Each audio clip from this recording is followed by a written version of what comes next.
Berganding bahu, memimpin negara ke era baru. Perbezaan diketepikan, rakyat diutamakan. Ayo pertahankan kemerdekaan. Lindungi diri, lindungi semua. Mesti menang kita jaga kita. Semangatku, semangatmu, Malaysiaku. Tanpa mengenal jemu, kami berkorban untukmu. Semangatmu, Malaysiaku.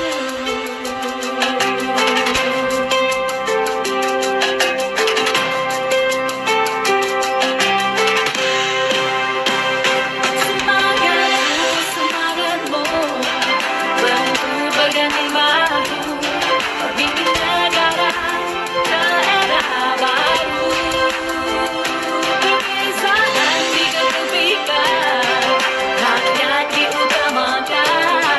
Ayo pertahankan kemerdekaan.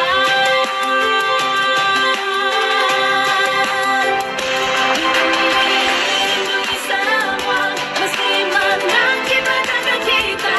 Semangatku, semangatmu, Malaysiaku. Tanpa mengenal jemu, kami berkorban untukmu. Semangatmu, Malaysiaku. Semangatmu.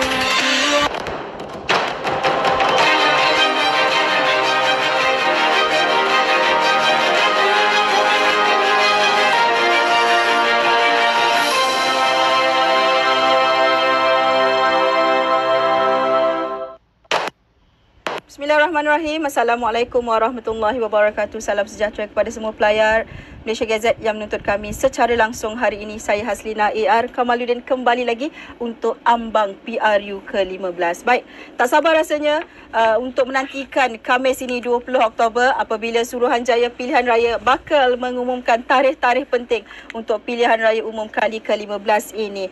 Baik, sebagai pengundi sudah pasti kita tidak boleh boikot dan kita perlu menunaikan tanggungjawab kita. 12 juta pengundi di atas pagar, 5.8 juta pula pengundi baharu secara automatik yang akan membuang undi pada PRU ke-15 ini. Jadi keseluruhan insya-Allah 21 juta lebih sebenarnya untuk kita rakyat Malaysia memilih siapakah pemimpin kita, siapakah wakil rakyat kita. Namun untuk PRU ke-15 ini apa sebenarnya anak muda perlu tahu. Kenapa saya katakan anak muda? Kerana anak muda merupakan pelapis yang paling berkesan untuk pemimpin di negara kita. Anak muda lah sebenarnya antara penentu untuk mencorak bagaimana kepimpinan di Malaysia. Baik, untuk tajuk ini saya perkenalkan kepada anda, sudah pun bersedia di kiri dan kanan saya perkenalkan mana? Di sebelah kanan dulu Saudara Farhan Khairuddin, Exco Pemuda UMNO. Assalamualaikum. Waalaikumsalam, Kak. Dan juga di sebelah kiri Dr. Abu Hafiz Salihuddin yang merupakan Ketua Pejuang Muda. Assalamualaikum, Doktor. Waalaikumsalam warahmatullahi. Terima kasih kepada kedua-dua anak muda. Ya Allah, rasa saya ni lebih senior hari ini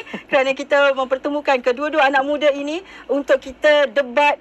Nak kata debat, tak berapa debat lah. Tetapi kita akan membincangkan, mengupas isu apa keperluan anak muda untuk tahu lebih detail. Ini penting untuk anda sebenarnya kerana ini akan menjadi nilai tambah untuk anda agar anda tahu yang mana anda boleh pilih untuk anda turun mengundi nanti. Baik. Sebelum itu kepada pelayar, sekiranya anda mempunyai sebarang soalan pandangan, boleh ajukan di ruangan komen. Baik, kita mulakan dengan Dr. Abu Hafiz. Baik, bila kita cakap mengenai PRU ke-15, just around the corner sebelum ini kan, dan sekarang ni kita menantikan detik-detik tarikh-tarikh penting itu. Selalu yang disalahkan adalah pihak di sebelah sini, UMNO, kerana tidak sabar-sabar agaknya. Tapi secara peribadi, apakah doktor merasakan okeylah dah bubar dah ini, kita boleh go on teruskan, atau sebenarnya ada rasa kekesalan lagi, doktor? Pertama, keadaan yang berlaku ini dia bukan hanya kerana melalui desakan oleh UMNO itu, tapi ia berpanjangan, berentetan daripada ketidakstabilan dan pengkhianatan yang berlaku semenjak daripada awal tahun 2020 melalui langkah Sheraton. Dan perubahan kerajaan itu dan kami, khususnya saya yang mewakili Parti Pejuang Tanah Air, antara mangsa ke arah tersebut. dan parti yang melakukannya antara mastermind datang daripada Bersatu, dan kami dibuang, bukan saja dibuang, dipecat daripada Bersatu ketika itu. Dan sudah tentu sebagai satu parti politik, kalau saya ingin cuba fahami masa terbaik sama ada ia dengan maksud yang tersirat ataupun maksud yang tidak tersirat, UMNO sememangnya mahu untuk menang dengan rasa keselesaan selepas daripada PRK Melaka dan juga PRN Melaka dan juga PRN Johor. Jadi untuk kalau saya ada latar belakang pengajian saya, ada sebahagiannya adalah political science, saya boleh katakan bahawa agak tidak jujur untuk menyatakan bahawa ia adalah untuk negara secara keseluruhannya, tapi untuk survival parti itu sendiri. Sebab sebuah parti itu ditubuhkan bagi masuk dalam pilihan raya dan untuk menang dalam pilihan raya. Jadi adakah kekesalan? Sudah tentu kami daripada pejuang ataupun pembangkang secara keseluruhannya yang tidak berada pada posisi yang menguntungkan dalam keadaan ini, kita kesal.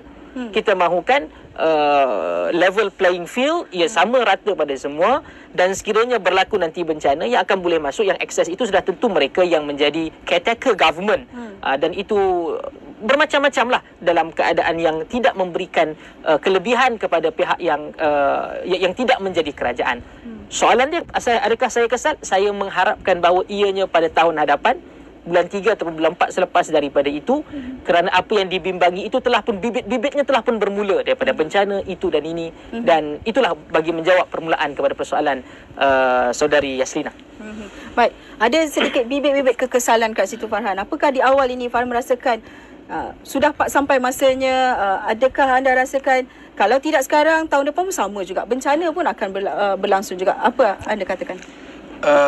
Jika tidak sekarang, pandangan UMNO tetap konsisten, iaitu bermula langkah Sheraton, apa yang dibawa ke hadapan Duli Seri Paduka Baginda Pertuan Agong adalah untuk membubarkan Parlimen selepas peristiwa Tun Dr. Mahathir meletakkan jawatan. Tetapi atas dasar kerajaan itu kosong dan negara perlu ditadbir, maka satu kerajaan hybrid ni, for the first time Doktor, kita ada kerajaan hybrid, di mana parti-parti politik yang berbeza membentuk satu kerajaan. Dan dari situ kita sebenarnya dah boleh predik, dah boleh lihat bagaimana akan berlaku ketidakstabilan dalam sebuah kerajaan yang mempunyai mimpi lain-lain. Tambah pula Bersatu adalah sepihan daripada UMNO. Itu memberi gambaran. Sebab itu secara konsistennya memang kita nak bubar Parlimen. Tetapi pada hakikat tahun 2020 itu, bila langkah Sheraton itu bermula, sehingga ke hari ini UMNO tidak pernah mengubah pendirian itu, iaitu untuk kita membuat Parlimen dan memberikan semula mandat kepada rakyat supaya new elected government mandat yang jelas, yang legitimate dapat diberikan kepada sebuah kerajaan yang boleh mentadbir negara tanpa gangguan political interference dari dalam ini. Yang ini pandangan UMNO. Sebab itu kita sudah tidak ada masa sebenarnya. Kalau kita kata soal banjir dan sebagainya, Jabatan Meteorologi sebut bulan 11 hingga bulan 4. Dan Malaysia inilah negara yang kita adalah negara yang kering dan basah sepanjang tahun, iaitu hujan dan kering sepanjang tahun, panas dan kering sepanjang tahun. Maka soal itu soal hakiki negara kita. Itu demografi geografi negara kita begitu.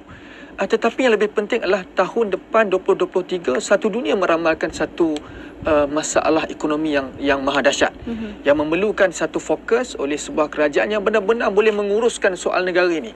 Ya, saya tak nafikan mana-mana parti politik akan memikirkan survival parti masing-masing. Sebab itu jugalah Bersatu ketika duduk dalam Pakatan Harapan mengumpan ahli-ahli Parlimen UMNO supaya mengimbangi komposisi dalam kabinet.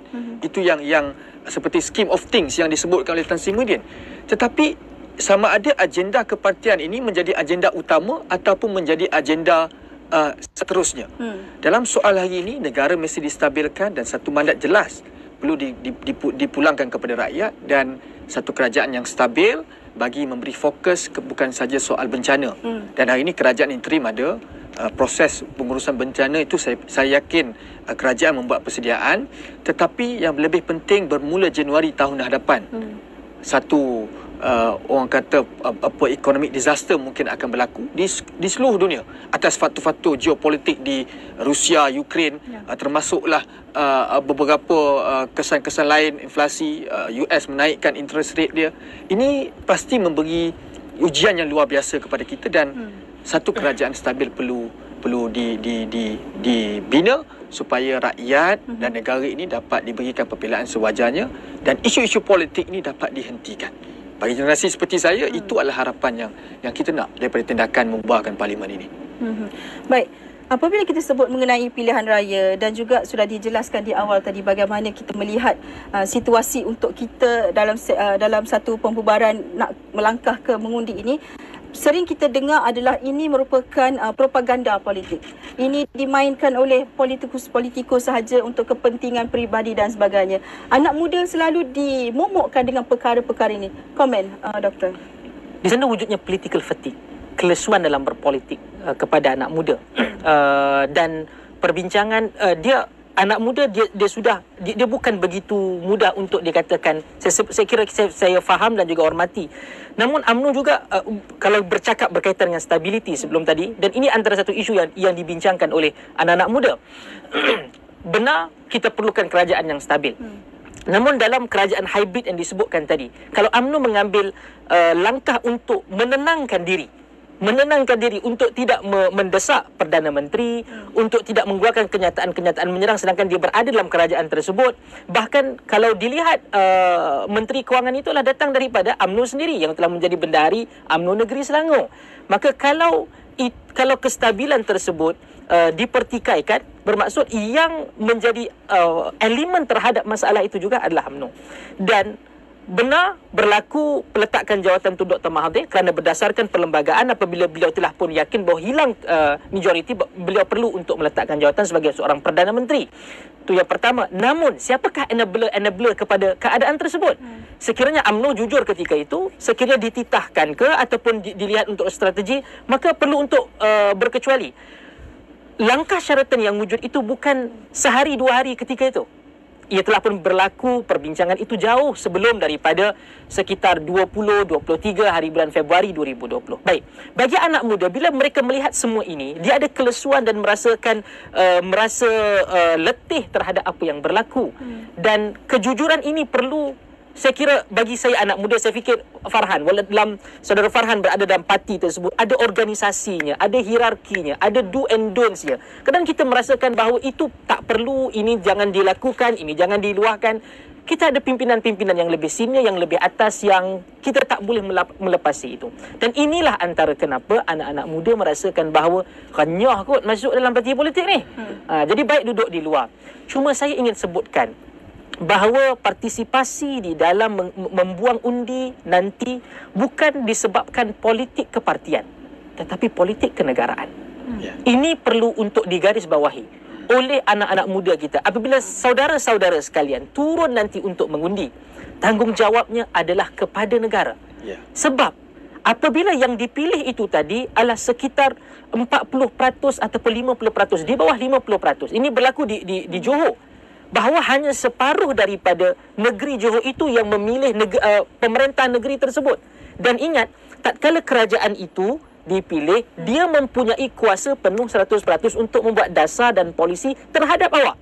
Awak mengundi ke? Awak tak mengundi ke? Awak akan terkena dengan hal tersebut. Polisinya sama ada menaikkan cukai, sama ada merubah itu dan ini. Ini semua akan terkena dampaknya kepada kita. Dan ingat, yang paling akan kena dalam jangka masa yang panjang adalah kita anak muda. Kerana relatively Allah Ta'ala mungkin insyaAllah berikan kita umur yang lebih panjang, kan, berbanding dengan mereka yang lebih senior. Yang lebih senior ni telah pun stabil. Mereka dah mungkin makan pincin, tak berfikir untuk membayar rumah dan tak fikir untuk membayar kenderaan dan yang lain-lain. Sebab itu turun dan sedarlah bahawa ini negara kita. Ketika ini ahli-ahli politik, walaupun saya ahli politik, saya tak pernah menjadi MP ataupun adun, ahli-ahli politik sekarang ini akan berkejaran mencari kalian. Ketika itulah perlu adanya integriti untuk bertanyakan, jangan dengan mudah, dengan hanya bayaran RM100, RM200, RM300 kita pergi untuk mengundi. Hanya kerana itu, bahagikan dengan 5 tahun dan bahagikan dengan 360 hari lebih, dalam setahun berapa RM300 itu ada. Dan ini adalah sangat payah dan sangat susah untuk diubah. Kerana secara tidak langsung, apabila kita mudah membuka diri kita, dibeli melalui duit tersebut, kita adalah enabler kepada rasuah dan korupsi di dalam negara ini. Okey? Dan ini akan sentiasa, dan orang politik pun berfikir, aku mesti kaya. Supaya nanti waktu untuk mengundi, aku ada duit untuk berikan kepada para pengundi. Jadi anak-anak muda ni, saya tak kata mereka tidak salah untuk untuk merasakan kelesuan tu, tetapi mereka juga perlu ingat konsekuensi akibat daripada mereka untuk golput ke ataupun rosakkan undi, tak turun untuk mengundi, kerana undi anda ada memberikan impak kepada negara. Sekurang-kurangnya, sekiranya nanti ada isu yang timbul, anda mengkritik, anda ada tanggungjawab moral. Anda ada moral ground untuk mengkritik kerajaan ketika itu, kerana anda telah pun memilih ataupun tidak memilih sebuah kerajaan yang tertubuh pasca PRU15. Baik, mungkin direspon kerana apa yang disebutkan tadi mengenai pemberian duit, rasuah dan sebagainya. Ada juga yang mengaitkan isu ini terpalit kepada parti anda sendiri. Dia tak banyak parti lain yang buat macam tu. Katanya ada satu parti je yang buat macam tu. Tak betul lah. Okay. Tak betul. Itu tak betul lah. Kerana ketika Tun Mahathir menjadi Perdana Menteri, Pakatan Harapan, ahli-ahli Parlimen UMNO yang melompat diberikan jawatan dalam kabinet. Itu juga adalah satu pemberian. Kalau kita kata tak berlaku dalam kerajaan Pakatan Harapan, saya setuju. Bila kata doktor sebutkan tadi bahawa anak muda kena mengundi kerana ini tanggungjawab kepada negara, bukan kepada parti-parti politik. Saya mantan aktivis mahasiswa, saya berjuang dalam UMNO atas dasar itu, atas dasar peremajaan itu.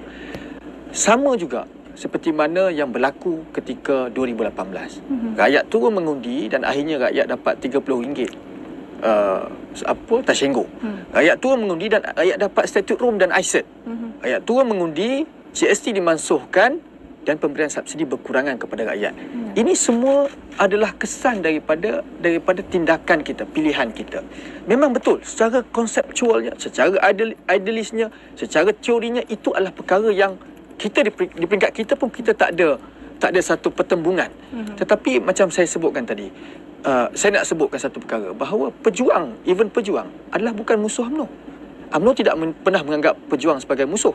Tetapi UMNO menganggap Pakatan Harapan sebagai musuh politik kerana dasar Pakatan Harapan.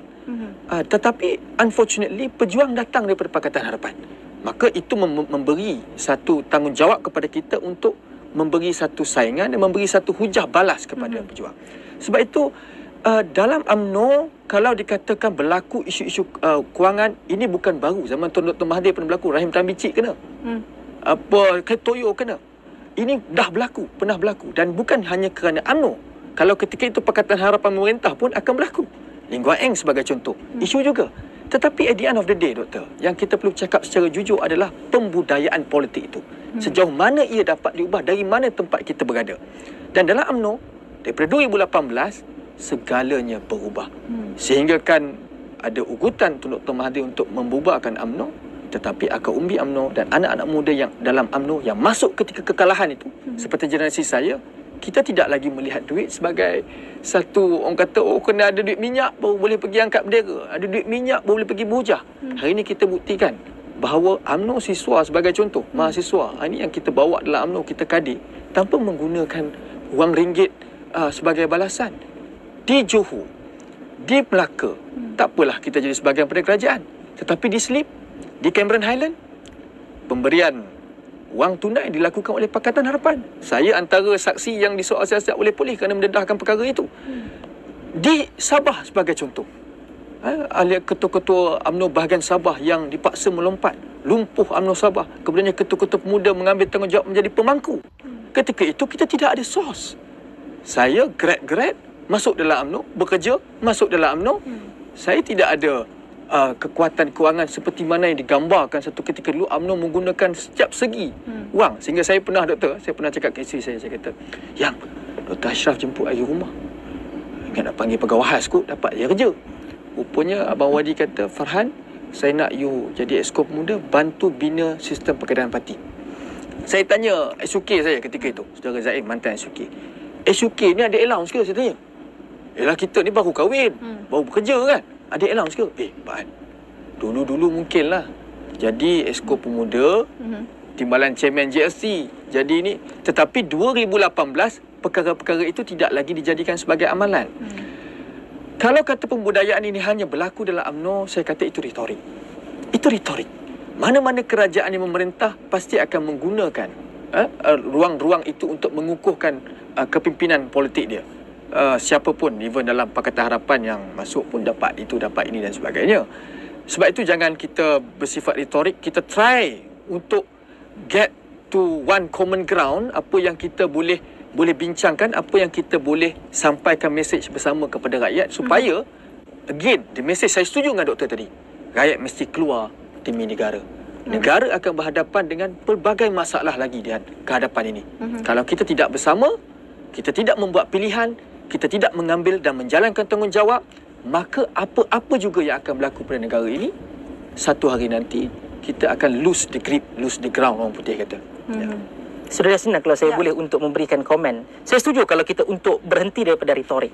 Tetapi hal yang sama dilakukan oleh saudara Farhan sebentar tadi, berkaitan dengan isu ISET, berkaitan dengan macam-macam. Dan orang yang bertanggungjawab dalam ISET itu adalah orang yang juga dilantik sebagai menteri dalam kabinet Perikatan Nasional dan kemudian kembali semula ke jawatannya, iaitu Datuk Seri Saifuddin Abdullah. Okey, kalau kita nak bercakap, saya kira ia adalah satu yang sangat tidak boleh dinafikan oleh mana-mana rakyat yang berada di luar. UMNO adalah the most corrupted party. Kalau nak kata the most corrupted 60 tahun. Okey, nak salahkan Tun Dr. Mahathir bila dalam UMNO kerana institusinya itu adalah institusi